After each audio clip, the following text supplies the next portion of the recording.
Just a quick reminder guys, these narrations are best enjoyed with headphones on. Hey everyone, as an extra review for you lot, I review Amplitude's attempt on the Civilization-esque 4x strategy game subgenre. Is this game better than the originator, or should this game be lost forever in the pages of history? Let's find out.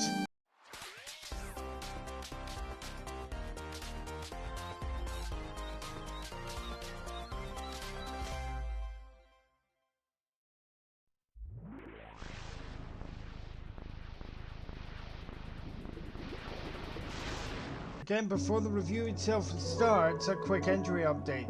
The day after my review of Super Lucky's Tale was posted and uploaded, if you're watching on YouTube, I went to the hospital for an x-ray. The result of that x-ray is nothing but positive. One of the 3 fractures that is present in my forearm is in perfect alignment. This means that there's a high likelihood of the fracture itself fusing naturally. Should everything going according to plan, my cast will be cut in half. Currently the cast itself goes from my elbow to my wrist. Should everything go according to plan, it will become a half arm cast. When this happens, I will return to work. I have an appointment in 2 weeks on Monday. It will be then decided whether or not it is possible for the cast to be cut in half. With that aside, back to the review.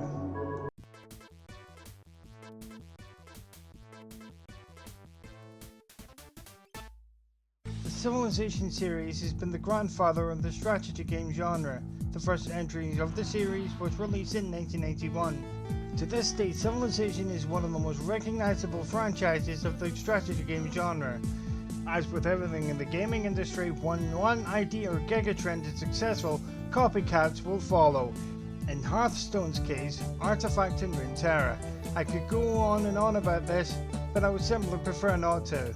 Amplitude Studios is the creator of such Civilization copycats, for example Endless Legend, released in 2014. When Sega required the developers, along with highly successful tabletop games producers, Games Workshop, company of Heroes developer, Relic Entertainment, Amplitude developed this game to directly challenge the originator, Civilization 6. You start from humble beginning, a nomadic tribe exploring the world during the ancient era, to a massive, highly technologically advanced empire in the contemporary era. You manage cities and armies, conduct diplomacy with your neighbours, conduct research, and advance through the ages. The accessibility scores are as follows. Let's kick things off with the negatives. This game has no colorblind modes in its accessibility section of the menus. However, in single player mode, the color of your rivals can be completely customized, so you can tailor the color scheme to suit your impairments. So a visually impaired player should be able to play this game with no issues, but colorblind modes or filters should be the standard of the industry as a whole. Audibility gave it 10.5. There are in-game subtitles which are activated by default. These subtitles are present when you are negotiating with a fellow civilization, or when narration happens during certain events, for example, when your civilization advances in technological era. So a hearing impaired player should be able to play this game with no issues. Next up, mobility give it 9. It's par for the course for most 4x strategy games on PC. The game is primarily controlled by the mouse. Left click selects army and cities. Right click gives move and attack orders. So if you played a strategy game before on PC, this should be familiar to you. However, controller support would make this game a little more accessible, giving players with mobility impairments a choice on which input method they would like to use, allows certain users to play the game a lot easier. According to Game Sutra last year, controller use on Steam has more than doubled since 2018. Ensemble Studios' Halo Wars has shown us that RTS on a controller is a thing, and Civilization 6 already has been ported to consoles, in my opinion, brilliantly. So a player with a mobility impairment should be able to play this game with no issues, but controller support could potentially make this game better. Last but certainly not least, gameplay has got a sky high 11.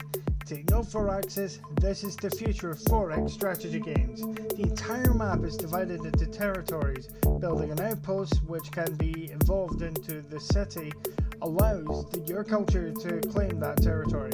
This makes games even more interesting, as the early game is transformed into a frantic land grab, as the other civilizations frantically scramble for the vacant territories, which can give you an advantage.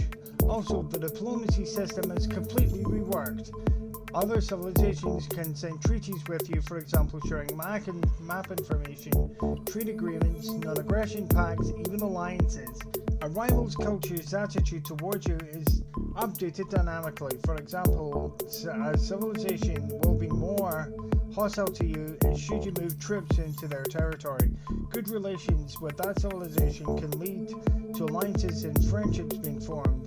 On the other hand, hostile relations with that civilization can lead to other civilizations throwing spanners in the works, even declaring war with you.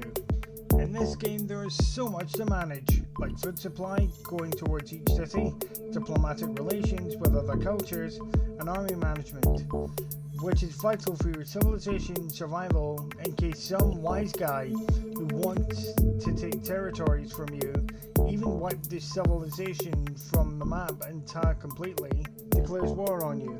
In summary, Humankind feels like a massive improvement from your bog standard civilization game.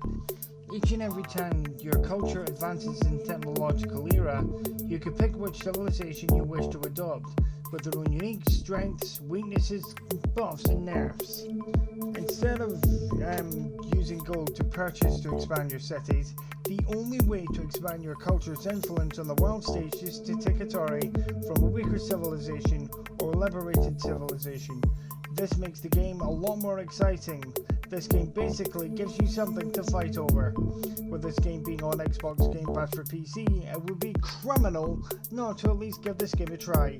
Again, don't knock it till you try it. And the overall score is 97.5%. See you guys in the next review. Spartan Commander 1998. Roll out, Spartan Legion.